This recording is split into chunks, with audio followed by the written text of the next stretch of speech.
Hi, everyone, and welcome to our Saddleback webinar this week. My name is Liz Mangus, Literacy Specialist with Saddleback Educational Publishing. We will get started in just a few minutes, but as you are logging in, please locate your control bar, which is at the bottom of your web browser window. Go ahead and familiarize yourself with the chat area. You will need that today. That is how you will communicate with us. Just remember that as you are chatting, you select panelists and attendees from the drop-down menu to ensure that everybody in attendance today can see what it is you are sharing. And the chat area is also where we will be putting links to the handouts and the resources for the day. The Q&A area will be for your questions, and that is either for Saddleback or our presenter, Tina Bean. And the live transcript is going to be your subtitle. So if you want to take advantage of that, please go ahead and select show subtitles from there. And that's how you can get a live transcript as we go throughout our session today. I see we have people logging in. Hi, everybody. As you are logging in, please remember to locate the chat. And if you want to chat with us today, please select panelists and attendees from the drop-down menu there. Saddleback and Tina were both on Twitter, and we know you are too, probably. So if you could go to Twitter and follow us, let us know that you came to this session today. Give us your feedback. Tina has two handles there, one for her professional account and one for Sidelets Education, which is the company she works for. If you don't know Sidelets Ed, you definitely need to know them. So go ahead and find them on Twitter. Let everybody know you are here today. As you are signing in, we will be checking the chat to see where everybody is from. So yep, just pulling up the chat here. Hi, Nancy, how are you? Tina, how are you today, my friend? I'm great. I'm so excited. I know we haven't had you on since Thanksgiving. And you know what? I remember that because it was the week before Thanksgiving and I wore a yellow shirt instead of my black jacket. I don't know why I remember that. I remember the We strangest decided things. because we decided intentionally to make it casual because it was the week before a holiday. So we both Okay. agreed to rock the cardigans. Okay, well that makes that makes sense then. Well, welcome back. Hi, Anna Mattis. Hello. We're going to see Anna next week on our platform. Hey, as you are signing in, let us know where you are joining us from. Hi, Natalia. Natalia's here too. Yay, all of our friends are here. Let us know where you're joining us from, where you and what you teach. Hi, Christine from Pittsburgh. Oh my gosh, this is so fun to see where everybody is coming from. Karen from Colorado, welcome. Adult ESL. Bridget from Canton, Ohio. Nancy teaches bilingual math, great. Hello from Grapevine, Texas. Hi, Laura.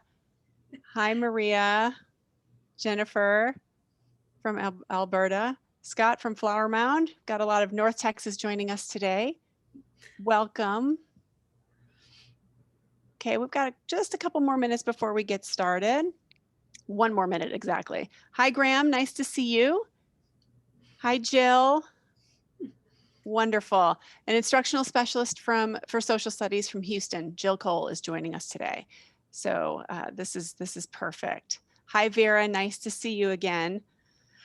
Well, we've got some return attendees, and it looks like we have a couple of new people on as well. So that's always fun. All right. Well, welcome everybody. Thank you hi, Courtney. Thank you for taking time out of your day to join us. I want to officially start us off for today. Today, we're talking about the power of writing in social studies. So we have had several webinars around the content areas and how to get that literacy through the content areas and how to differentiate for various languages, various proficiency levels for language acquisition. So we wanted to just sort of continue with that theme. We feel like there's always more to learn when it comes to content area instruction. And what better way to address that than talking about writing in social studies? And we have with us Tina Bean. This is her book, Teaching Social Studies to ELLs. She's the author of this book, also co-author of Teaching Science to ELLs, right, Tina? So I just learned that today. Let me tell you a little bit about Tina, just so you know, in case you don't know her. So she is currently an educational consultant with Sidelets Education, as I mentioned previously. And among her previous educational roles were those of teaching social studies in a bilingual classroom, bilingual program coordinator, and secondary ESL facilitator. So welcome, Tina. Thank you for being here. We're going to have a nice short and sweet session today. So thank you, and I'll let you take it from here. All right, perfect. Thank you so much. You always do such a great job. All right, we practiced this. I know I can do it. I have faith in myself. Here we go. All right. Perfect. So you All seeing right, my looks screen? good. Looks All right. good, yes. All right. So y'all are welcome and encouraged to engage on the Twitter, in the chat, everywhere that you are involved in sharing professional development ideas and what you find with others.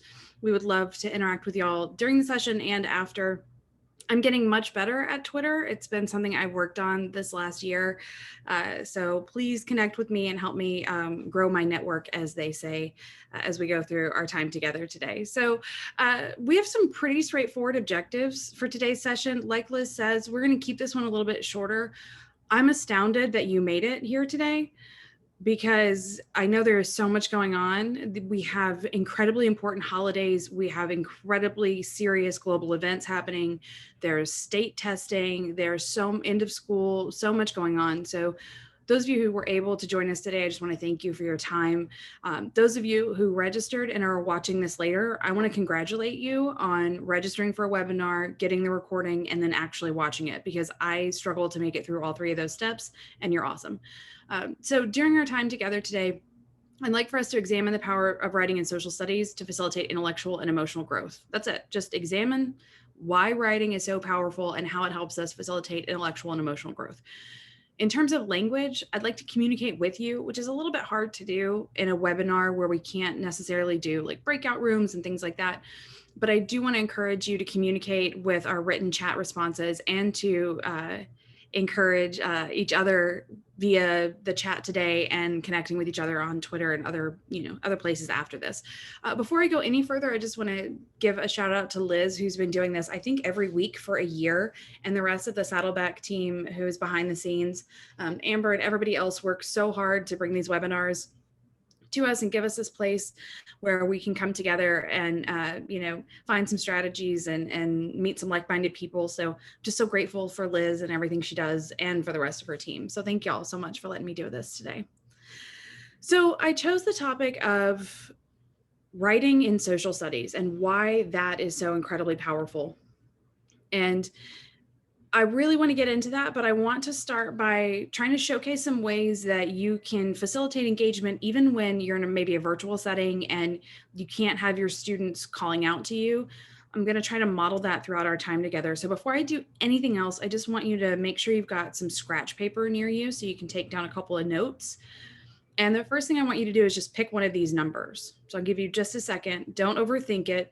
Just whichever one of these speaks to your heart, whether it's number 1 because the yellow matches Liz's sweater from November, or you like number 3, whatever. Just pick a number real fast, okay? 3, 2, 1. All right. Pick your number. Just write it down on your paper real quick so you're committed. In a little bit, I'm going to give you some questions here that correspond to the number you just chose. So make sure you either committed to 1, 2, or 3. We're going to share our responses to these questions at the end of the webinar, not right now. So you are welcome to look for the answers to these questions as I go through my slides and talk at you. You're also encouraged to maybe offer your ideas, because I don't learn anything while I'm speaking, because that's not how learning works. So if I'm going to get some new ideas and sharpen my practice, then I would love to hear what you think and your responses. So you're welcome to take it straight from what I share with you here, or offer your own answer in the chat at the end. All right. Okay. So if you chose question number 1, then I would like to ask that at the end of our time together, you answer the question in the chat: why is writing, specifically in social studies, such a powerful academic exercise? So if you already chose number 1, I'm going to ask that at the end of our time together, not right now, but at the end of our time together, that you respond to question number 1. If you chose number 2, I would like for you to please, at the end of our time together, respond to: what barriers do we face when it comes to writing in social studies? What are those challenges? Like, yeah, it's important. We understand that it's valuable and it's effective, but what are those challenges we face? So I'll ask you at the end of our time together today to respond to that. And then finally, how can we overcome those challenges? How can we overcome those challenges? right? So we'll do that at our end of our time together today. I want you to also notice that all the instructions I just gave you are in the gray box as well. If I am listening to this in my second, third, fourth language, it's really helpful for me not just to get auditory input, but to also be able to see the questions and exactly what's happening and have the instructions. So that's why we've included that there for you to see, and why I'm telling you, and also I know you can read, it's there for you as well. All right, so we're going to start with why writing is so powerful in social studies and why it's worth our time, why we want to get our teachers to buy into including writing in the content areas, but specifically in social studies. Social studies writing offers some specific cognitive benefits. When we write about what we're learning, we synthesize information. And when we take the word synthesize, what that means is to take different small or smaller pieces and put them together as a whole entity. So when I write about my social studies understanding, I'm taking my own perspective, the new information I just got, what somebody else said, something that I'm thinking, something that I saw on TikTok. I'm putting that all together and synthesizing that information. Also, when I communicate in writing, I deepen my own understanding. So simply by communicating it to somebody else, I deepen the understanding within myself. So writing in and of itself is a powerful exercise for us to engage in to deepen our content understanding. It's also emotionally beneficial to write. When we write about what we're learning in social studies, we connect with others, people who had a similar take on what we studied as we did, and people who had different ideas. It helps us to connect with each other. We also, through writing, experience catharsis. Now, catharsis is super, super important. Catharsis is when we experience release of strong, maybe repressed, maybe really sometimes positive, sometimes negative emotions. We can experience catharsis and release those emotions through writing, which is really cool. Not a lot of other ways for us to do that during the school day. So when you think about some of the things that your students have been through, some of the things they're experiencing, writing is a really good way for them to express those emotions. And we know it's a secondary classroom, so they're not going to be like super writing about their feelings and all that, because they don't need, they don't want to be all vulnerable with each other, and we wouldn't necessarily want to put them in that position. But through that process of writing, they do end up developing some connections with each other and can experience some catharsis. So yay for writing. Okay. So that's one thing. We know why we want to write, right? It helps our students better understand the content. It helps them connect with each other. But there are a lot of barriers that we face. And you may already be thinking of some. And if you picked question number 2, I can't wait to hear what barriers you have in mind. I just want to share a couple that came to mind for me. Ones that I've heard teachers, coordinators, lots of other people sharing with me about challenges that they're facing. So one of those is we have a lot of technical challenges, access to infrastructure, other resources. So there are a lot of technical challenges that we faced over the last year. That's quite the understatement. So when it comes to getting students to connect and write, sometimes that is our biggest barrier. And then we have a lot of social challenges when it comes to social studies. It's an understatement also to say that we are experiencing scrutiny from political leaders and community stakeholders when it comes to teaching critical thinking and civics. And I didn't mention this at the beginning, but I live in Texas. And so we have a lot going on politically when it comes to social studies. In many other states and around the world, we're experiencing lots of scrutiny from people who want to know exactly what we're teaching and why. So those are some barriers that we face when we want to get our students to express themselves through their writing in social studies. One of those that I want to zoom in on specifically is access to broadband internet. So before I depress you, I will start with some positive news. Just yesterday, our Secretary of Education here in the United States issued a statement discussing rebates that we're going to have, or I don't know what they're calling it, but funding for broadband access in rural communities or places where there's not as much access. So it's great that we know that this is a huge, huge barrier for our students. There's a lot of inequality when it comes to access to internet. And I knew that was true, but this really drives it home. So the picture you're looking at here shows that less than 15% of the places that are blue counties, less than 15% of people have what is considered to be standard internet, what you would need to just, move through the world online. And because I'm from Texas, and we always like to talk about ourselves here in Texas, I want to zoom in on how this affects me personally. Also, it's my webinar and I can do that. So what I want to zoom in on is here in Texas, there is a part of the state that is very near and dear to my heart. It's where I spent the first 18 years of my life until I went to college. It is right in the middle of the state. If anybody in our webinar, Liz, is from anywhere around where I'm about to say, I need to know, because I'm sure I am related to them and I can figure it out in 3 steps or less. I will So let you know. yeah, let me know if any of my cousins are here. So I've zoomed in on Central Texas, and there's this one county right in the middle that I'm going to specifically zoom in on. This is where I'm from. 11% of people have access to broadband internet in the county where I'm from. If you look around, I just picked a few counties around there, 5%, 6%, 10%. Over here, we're at about 50% over here in these gray counties, and that's because there's a university there. So they have better infrastructure. So I want you to imagine if you are a student in my hometown where I grew up, you're in a fairly isolated and rural environment, and every county around you also is in that similar situation.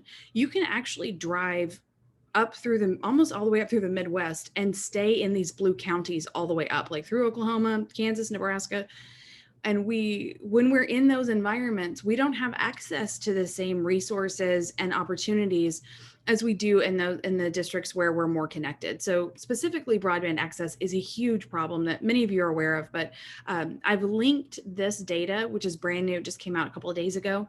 I linked that at the end of our slides. So if you've got the slide deck for today, you can look this up and see what your county is like and where you're from. So this ties into social studies specifically because growing up in that environment, it makes it really challenging to imagine what it's like for other people in other parts of the world because you have a hard time seeing it. You're pretty isolated and pretty, limited in the contact that you can have and the perspectives that you can appreciate. So we want to overcome those challenges because part of why we want students to write in social studies is we want to help them build empathy and we want to help them connect with each other. So I've got a typical Mark Twain quote because for every professional development, you're required to cite Mark Twain or Maya Angelou or Abraham Lincoln, like it's like a rule. But I specifically like Mark Twain when he talks about how travel is fatal to prejudice, bigotry, and narrow-mindedness, because this was my experience. Even in my small, very rural town, as a high school student, I had the privilege of traveling to central Mexico and doing a humanitarian project in Mexico. And the reason that's so important to me and why I reference that right now is because that shaped my understanding of the world going forward. And so when you come from a very homogenous environment, there's often a lot of fear of others because you're not exposed to others. And so there's a lot of fear, a lot of confusion and thinking that people are more different from you than they actually are. And I'm so grateful that I had that formative experience as a young person to know that the people that I met were just as hardworking, just as loving, just as welcoming as all of my relatives. And then to have people in my community who were scared of immigrants, who were scared of people who didn't speak English, who felt fear about what the future was for our country, I knew that wasn't necessary. And I knew that I didn't feel that way. And I knew that we all benefit from different perspectives and exposure to other people and ideas. And at the end of the day, we're way more similar than we are different. So that was great for me because I got to go to Mexico. But what about everybody else? So at this point, I've been talking at you for several minutes and I want to hear what you have to say. How can we help students travel, like even when they can't physically travel? How can we help them travel to other perspectives, ideas, and even places without field trips and when they have limited internet access? Yes, a Google field trip is great. But if I'm in a situation where I can't use the internet to see the world, how can I help expose students to different ideas? So I'm going to stop talking for just a minute and ask that you respond to that question in the chat. And I'm just going to read through what you have to say. So I'm just going to stop talking for just a second and see what y'all have to say about this.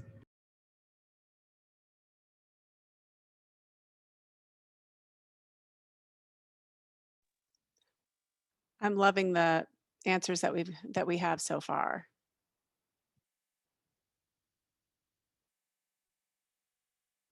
These are great. Oh, they are. They're so good. Thank y'all. It's really scary when you first like say, give me your ideas. And you're like, fingers crossed that this works. Oh, these are good. Okay, so absolutely. Lots of ideas about literature, going to the library, picking out a book that's a little bit different. But what I'm seeing several of you mention that I want to highlight is the idea of use your students as primary sources. Ask them about their background, because especially if they're in the United States, it's only going to take a couple of generations back to get to an immigrant. And they need to know that too, that we are all just a couple of generations removed from being from somewhere else. So in some capacity. So even if they can, trace their roots back to the Mayflower, like it came from somewhere. So we all need to be aware of that connection that we have to places other than here. And it's great that we're here. And that's what's wonderful about the United States if you are a US citizen, or living in the United States. But still, if I don't have other resources, I have my kids, and my kids are definitely connected to somewhere besides exactly where they are. And we want them to know that too and take pride in that. All right. Thank you all so much for sharing those ideas. So let's get into a couple of strategies that we can do to help harness the power of writing when we don't necessarily have access to technology. I want to share with you a strategy that we use at Sidelets all the time called Roving Paragraph. And the whole paragraph is just 3 sentences long. It's a fairly, it's like straightforward and complicated at the same time, this process. But basically, students end up with a full paragraph at the end of this. So I'm going to talk you through these steps. And if at the end of this, you're like, I do not know what she's talking about, at the very end of our webinar, you're going to get my contact info. And if you want me to walk you through this personally, I will happily do it, because I love this strategy so much that if I had, there are like 80 of us here right now, if I had to tell 80 different people how to do it, I would happily do so. I love this strategy. Okay, so as long as students can independently read and write, they can do this. The first thing we do is provide them with 3 sentence starters and an index card. Your first sentence starter needs to tie into your content a little bit. So this time I just said one reason that blah, blah, blah. My second starter is in addition and finally. So they copy that onto an index card. They then complete only the first stem with their answer. That step is super important. They have to come up with their own answer first. Nobody gets to just go to their partner and then come up with their answer. No, ma'am or sir. They have got to start with complete the stem on their own. So we're going to start by completing on our own, because there is no free lunch, except for, you've got that one colleague when we used to have potluck lunches back in the day, and your whole staff would come together for a potluck, and then there'd be that one person who didn't bring anything, but then they went through the line first, and like they probably made a second plate for their conference period because their life is so hard, and they didn't bring anything with them. We don't want our students doing that, just like we don't want our colleagues doing that. So everybody has to come up with their own answer first. My beginners, my newcomers, and students who just need additional support, they're not going to have to come up with necessarily their own answer. Maybe I'm going to give them a word bank, or I'm going to support them. But otherwise, if I'm not making an accommodation for a beginner or newcomer or someone who needs additional support, everybody has to come up with their own answer first. Then they go into a partnership. In their partnership, they listen as their partner speaks, and they write their partner's answer on their own index card as a completion of sentence stem number 2. So whatever their partner said, good, bad, not so great, whatever it was, that's going to go onto their index card for stem number 2. Then they get a different partner. So where I'm from, we do square dancing as a PE unit, because that's, a dance we want to preserve and a practice that we engage in. It's also how you find your first spouse. So we like to do a lot of square dancing. So with their next partner, they're going to take their partner's answers. Now their partner's going to have 2 answers, right? They have what they wrote and what they did with their first partner. Now I get to choose whether I want to take what my partner wrote or what their other partner told them. And I'm going to put that on my card under stem number 3. Okay. And remember, you're going to get all this in the slide deck, or actually for these instructions, you might want to take a screenshot, because just to make sure you can see it just like this. You're welcome to do that as well. So in the next step, I've now got 3 sentences. I'm going to read my completed paragraph to at least one other person to make sure that it's grammatically pretty sound and I'm comfortable with it and I practice my fluency. And then we're going to choose several students randomly to read theirs aloud to the whole group. So if you notice, I highlighted in this process, every domain of language is present. I have to listen, speak, read, and write. But there's some other benefits too. I have to listen to somebody else's perspective. And I have to validate that person by copying their idea down onto my index card. So I'm building respect, community, experiencing somebody else's perspective. And here's an example of what it could look like when they're done. I know my penmanship leaves something to be desired, but I wanted to model it like like you would see in real life. So my stems are in blue. One reason the strategy works is in addition and finally. So I would have that at the very, very beginning of the exercise. And then I would have my first answer. I said it requires students to use all domains of language. So that's like having a formative assessment right there, because I know every first sentence, I know that's what that particular student wrote. So I can use that to gauge individually. If I'm concerned about a student, I can check their answer and see what they came up with. That second sentence, in addition, it teaches them to value the ideas of others. That came from my first partner. And then finally, it encourages creative thinking. That came from my second partner. When I sit back down, I've got 3 sentences. I'm ready to do something else with this. I can build on this. I can choose one of these to expand on, but I've overcome that stress of staring at a blank piece of paper. I've got something to go on, a place to start. And when we read these out loud, we all sound so intelligent because we're using those powerful transition words that our ELA teachers want us to include. So it can be really useful for that practice as well. So that's one of our strategies. You can find examples of roving paragraph online. This is something at Sidelets that we've been using for quite some time. So there's lots of different resources for it if you want to use that. So that's our first strategy we're going to talk about today. And I have one more for us to discuss. Okay, here we go. I know I'm driving this thing like I stole it, but I have a lot I want to say. So the second strategy comes from the book that Liz referenced, Teaching Social Studies to ELLs. We published this book right at the time that we were moving from the term ELLs to ELs. And now if you're keeping up with what's going on in terms of our acronyms, we're moving even away from ELs. So, oh, good, they're doing yard work right outside my window because that's the perfect time for that. Sorry for the background noise. So Fortune and Misfortune is one of my very favorite writing activities. I love to do this with the Oregon Trail. That's one of my favorite ways to do it because I am exactly the age of the people who first got to play with the floppy disk game computer, you know, the big giant computers and the big floppy disks. And there was one for the Oregon Trail, and your ox had to ford the river, and somebody would die of dysentery, and it was great because kids are morbid little creatures, and we love that stuff. So I love to do this with Oregon Trail, but it works with any historical time period or event. When I do this in professional development, we do it with the 1980s, which is also great because I learn about the 80s. I mean, I just showed y'all how isolated it is where I'm from, even today. Imagine how it was in the 90s and early 2000s. Like, I didn't see MTV until I went to college. I had no pop culture knowledge. So every time I do this strategy with the 80s, I learn something new. Like, I learn about Michael Jackson's hair catching on fire with the Pepsi commercial. I learn all kinds of stuff. So I love to do this strategy, and I highly encourage you to try it with your students as well. I want to give you an example of what it looks like if we do it virtually, because in person it's super straightforward, but virtually it can be a little more challenging. So I wanted to present that to you here.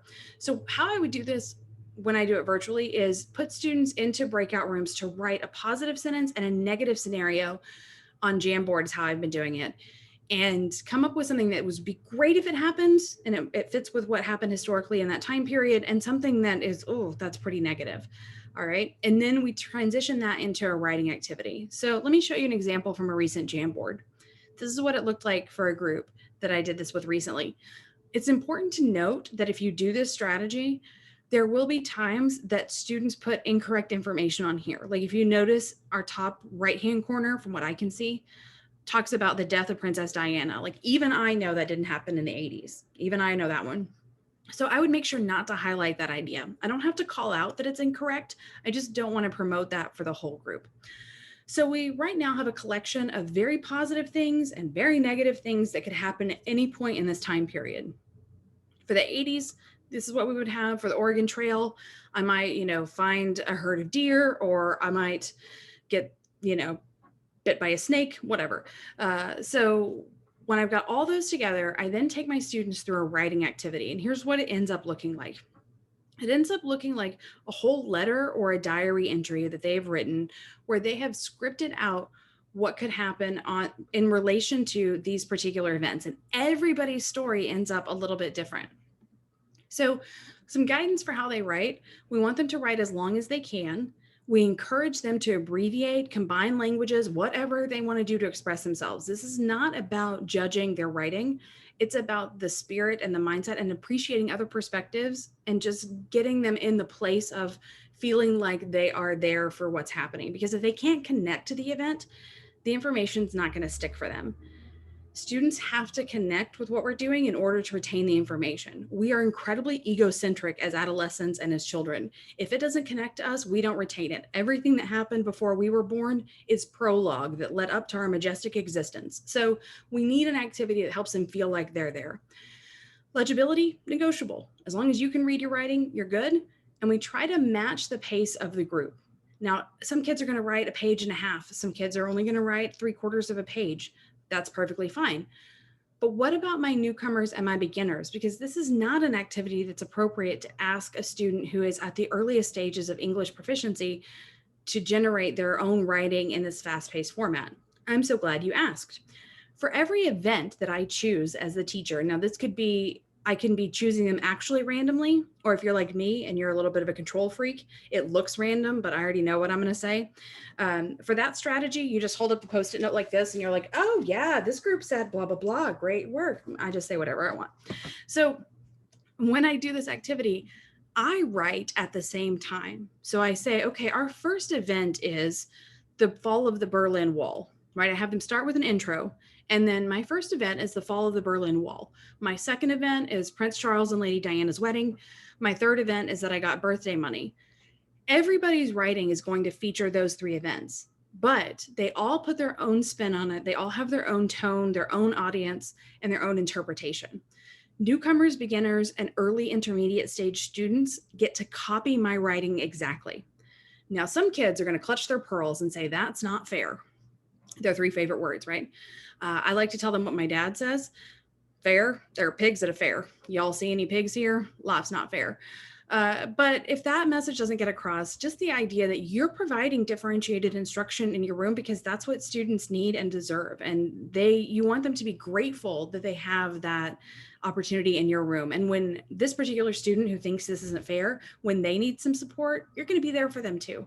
And if they still say it's not fair, I like to remind them that spending an entire school day in a language that you are just beginning to understand is also not particularly fair. So if we're going to compare right now, I'm going to say beginners, newcomers, early intermediates, they deserve the opportunity to copy down my writing.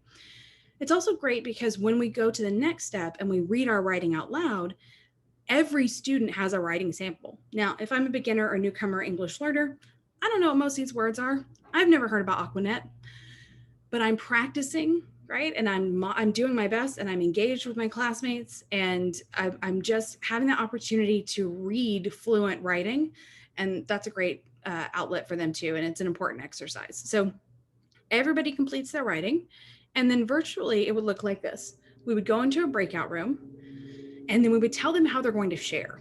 It's really important that we script how they're going to share because otherwise there's a lot of bickering that happens.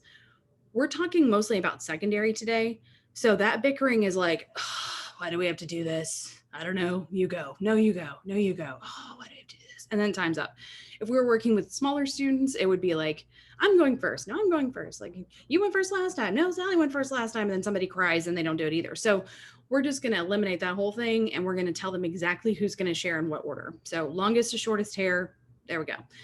And then we come back to the main room after everybody's read and we either randomly choose students or we allow a couple of volunteers for this one because this is a little more personal. And sometimes I do like to let students volunteer to share. So I know that was like drinking from a fire hose to get all that down in just a few minutes. But we went over 2 separate writing strategies. One of them, that roving paragraph, is very collaborative in the sense that I have 2 different partners. I came up with my own answer and it's really straightforward. This is a little more in depth, fortune, misfortune, and it's a little more individualized. But each of those activities is scaffolded. We do each step together. That's a huge piece for getting students to write more. If I just give them a blank piece of paper and say, write about your experience in the 1980s as if you were there, I'm not going to get nearly the output as when I structure it this way and I scaffold it and we do it step by step together. If you try this with your teachers or with students, I just think you'll be really impressed with how much they write in such a short period of time. Every time I do this, teachers are surprised by how much output they produce, even in that short period of time. I want to point out just a couple of features for this breakout room slide that we use at Sidelets all the time. Many of us use these two visual cues here. One of them is the talking bubbles that say, let's talk, the speech bubbles.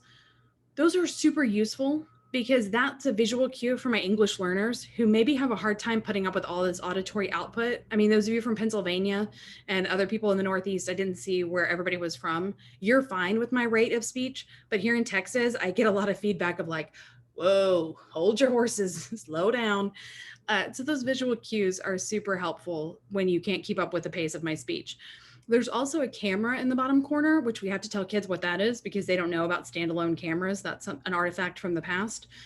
But that tells you you might want to take a screenshot of the directions because there's step by step here what we're going to do when you go to talk. So if I'm an English learner, I know I really want to remember what these directions are. If I've got sentence stems, they're going to be on the slide. So take a picture of that so you can use it for support when you go into your breakout room. I'm so passionate about our topic today because when students share their writing, they're sharing a part of themselves. And when they do that and connect with each other, that's how we can really transform hearts and minds around the world. And I think, just like Mark Twain said, that travel is deadly to ignorance and fear.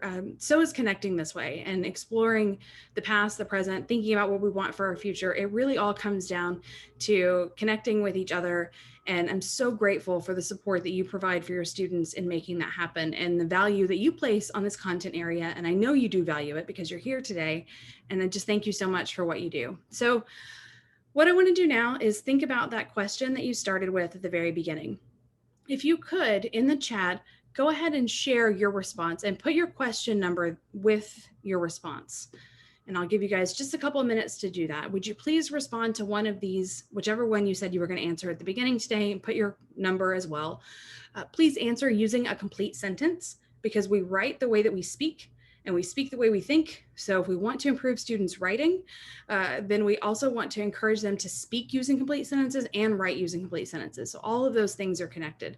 So if you could, make sure you respond to this using a complete sentence. Liz, do you have any questions that I should answer before we move into our closing activity?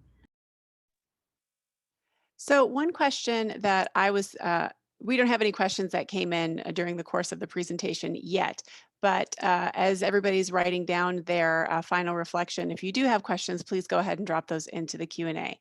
But one question that I had as you were going through the strategies was for the first one, when they go to a partner, are those partners assigned or is it random or does it matter? That's a really good question. It depends on the class and it depends on the barometric pressure and it depends on a lot of different things. If they have the capacity to choose their own, choice always communicates respect. I'm a big proponent of choice, but choice is also earned. So if they're being knuckleheads, then it's very much assigned and we do it in a very structured way. But if they've earned the right to have a little more freedom, then I do let them choose their partners and have it be a little more self-paced. That's a really good question. Thank you. And I could see how it could be beneficial, at least, in the beginning, to be a little bit more strategic about those pairings as they're going about the exercise and through the scaffolds. Absolutely. So we have lots of responses coming in right now, so I want to take a minute to look through those in the chat.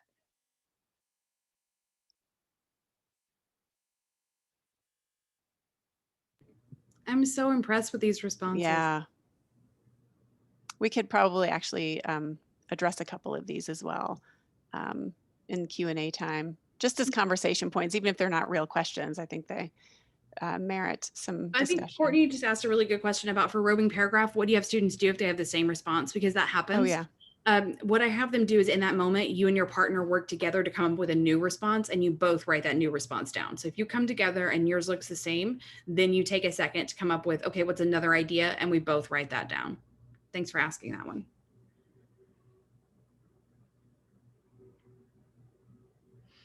These are great. Yeah, and I want to note what Sarah said here, that one of the barriers, social studies teachers don't feel confident teaching writing, just like they don't feel comfortable grading writing. And we have the same issue with reading. a lot of times we have a don't ask, don't tell policy. Like, I'm not going to ask them to read, and they're going to tell me that it's too hard to read. So we're just going to watch a video. We've got to have more writing and reading. We talked about that at the beginning, the cognitive and emotional benefits of that. So with an activity like this, it doesn't take very long to do Roving Paragraph. It doesn't even take that long to do Fortune, Misfortune. And I get that opportunity to help students improve their writing without writing being the focus, because I'm not there to teach them how to write, but I am there to help them be better communicators in social studies. And that's where my language objective comes in. And that's where I'm trying to build their capacity as readers and writers. So I don't want social studies teachers to think they have to teach reading and writing, but they do have to help students be effective communicators and be literate in social studies and writing specifically for those purposes. Um, Nancy wrote here that with a language barrier, sometimes students are not able to add enough details in their writing because they don't know how to explain them in English. And that's a good point too. I think the activities that you presented are scaffolded enough to address some of that. But I would imagine there are instances where still there might be some more support needed. So what are your thoughts on that? Are teachers walking around and coaching as well during this process? Absolutely, absolutely. And if I've got a student who I know is maybe pretty insecure about their writing, or I just feel like Fortune, Misfortune is going to be stressful for them for the quick write, I will remind them that they're welcome to express themselves in a mixture of all the languages that are in their brain, because every way that they can express themselves, we value. So then when they're partnered with somebody, I want to try to partner them with somebody who speaks the same language or languages they do, if I can, so that when they read it out loud, they can read it the way that it is. If not, I just want them to communicate what they can from their writing. But the value there is in them putting themselves in that position and crafting their writing. That's more important than what they produce, if that makes sense. I'm not sure I said that clearly, but yeah, the idea is just to get them to express themselves. And I like what Graham said here about a barrier being the time it takes in class to write, but writing about what you are learning is an investment. So Yeah, I think that's a great point. And yeah, time is always a barrier, absolutely. But exactly. thankfully, what you shared, it seems like it's pretty doable in terms of time. So Exactly. And if I don't have time for them to solidify their understanding and express it, then I haven't given enough time to teach that concept. I haven't really even taught it to them. All I've done is I have expressed it to them and they have received it. But until they then express their own understanding, it's only partially done. It's not learned, and it's definitely not transferred in their brain to something they're going to retain long term. So if I want them to be able to retain the information long term, it's essential that I do some kind of practice where they have not just input, but output and opportunities to interact, because we know that's the only way that we acquire knowledge. If we don't have input, output, and that interaction, we don't retain the information long term. So I would say if we don't have time for that, then we need to reevaluate how we're, like we said, how we're spending our time, because students absolutely have to transfer it from receiving to expressing if we want them to retain the information. Otherwise, if they're just receiving, they're just receptacles, and that's not what we want. We want to empower them to listen, speak, read, and write, and think for themselves, and be critical thinkers and active participants in society, and just better humans in general is kind of our goal, right? absolutely. It seems like we're already in the midst of Q&A, so let's just keep it rolling. Yeah. We have two questions in the question area, which I'll get to in a minute, but I like this point that Scott made. He writes, a major challenge is that some students lack writing ability because this is done so infrequently within the course of daily activity. And also, he read this interesting fact recently that if a student reads 40 pages a day of anything, they're exponentially more likely to become independently wealthy. Interesting. One thought, have a paragraph ready each day and have them construct a paragraph of their thoughts regarding a passage, a 3 to 4 minute exercise. So I like the way you're working that in there. Yeah, but I also took away from that, like, I read that much, and I definitely read that much as a kid, and I am not independently wealthy. So I really failed in this activity. It's a great goal. Hmm. Uh, all right. It Let is me a jump over great to the goal. question area. William wants to know about the visual cues. Do you practice those? Do you practice the Yes, digital literacy piece before you move into this? absolutely. Because what you're doing is that is a form of scaffolding to teach students how to use that structure. Just like if you were a reading teacher and you were teaching them how to read a certain type, like expository reading, you would tell them how to attack that reading and how to analyze it. Same thing with the interaction from the breakout rooms, like being explicit about here's how we do this is essential. You've got to spend time at the beginning of the year or at the beginning of whenever you're starting a procedure. All the time that you invest in making it, something that students understand how to do is time well spent, because it's going to cut down on all the chaos later, and it's going to make it much faster when you're actually using that strategy in your instruction. We have one last question from Miriam, and I think I understand it. She's asking, to what extent can I use the English subject activities in writing, reading, and speaking? I'm understanding that to mean activities that you would use in an ELA classroom. I feel like there's a lot of overlap with social studies and a lot of things you could do, if I'm Oh, reading that question correctly. absolutely. And especially because we are always concerned about not having enough time for social studies instruction. So the more we can integrate it with ELA, the better off we are, because we also want to ground ELA in reality. Because like I said, everything has to connect back to the students. So the more we can use resources from social studies in ELA and the more connected it is, the more likely students are to retain the information. So I would say, especially like in the social studies book that we have from Sidelets, all of those can be used in ELA, just like they can be used in social studies. I just wrote it specifically for social studies because social studies is my favorite. And we're constantly in social studies having to take ELA activities and adapt for social studies. And I wanted there to be one place in the world where social studies was first and an ELA could, adapt this time. Yeah, you can absolutely use these for ELA. I've spent quite a bit of time over the past few weeks rereading this book, and there's a lot of overlap there. And another interesting thing about social studies is the integration of historical fiction. Now, that's more than likely something that would occur in the ELA classroom, but there's opportunity for that in social studies as well, just to get that other lens on historical events. So, And that's why I always send people to, and I linked it if you got the handouts of the slides, there's a link to commonlit.org. They have text sets that are specific for social studies, but they are scaffolded and supported like ELA writing. And you can translate their passages they have like 30 something languages last time I looked. And so tons of support for annotating and all kinds of things in there. So make sure that you look at commonlit.org when you're talking about trying to get students to do more reading and writing in social studies. Tons of great guided questions you could use for the activities that we talked about. well, thank you for pointing that out. Hi, Jody. Yeah, Jody. All right, let Yeah, me. you can have things like they'll always have things on Common Lit that are topical. Like they have things right now for Asian American and Pacific Islander recognition. So yeah, lots of great stuff. Well, we jumped the gun a little bit and took care of all of our questions before I even took screen share back, but that's okay. Everybody, please join us next week. We have Anna Mattis. Our good friend Anna is joining us to talk about enhancing ESL instruction with strategies from the foreign language classroom, talking about overlap here between subject areas and silos that probably don't need to exist. This is another one, foreign language teaching and ESL instruction. There's some overlap there. There are some strategies that from one area that can certainly apply to another, and Anna is going to help us make those connections. So please register. You can do so on our website, or you should be receiving an email prompting you to register, and we hope to see everybody back here next week. This is where, oh, I always forget about this one. I need to stop forgetting because it's important. Saddleback Digital exists. And if you need it, it's here. So on our YouTube channel, we have an on-demand webinar. It's yours truly, going through the whole thing, explaining it to you, giving you all the details. So if you need more information, check that out, or feel free to reach out to us at Saddleback. We're happy to hop on a call and talk to you about it and let you know exactly what it is and how it will work for you. This is how you can find us on social media.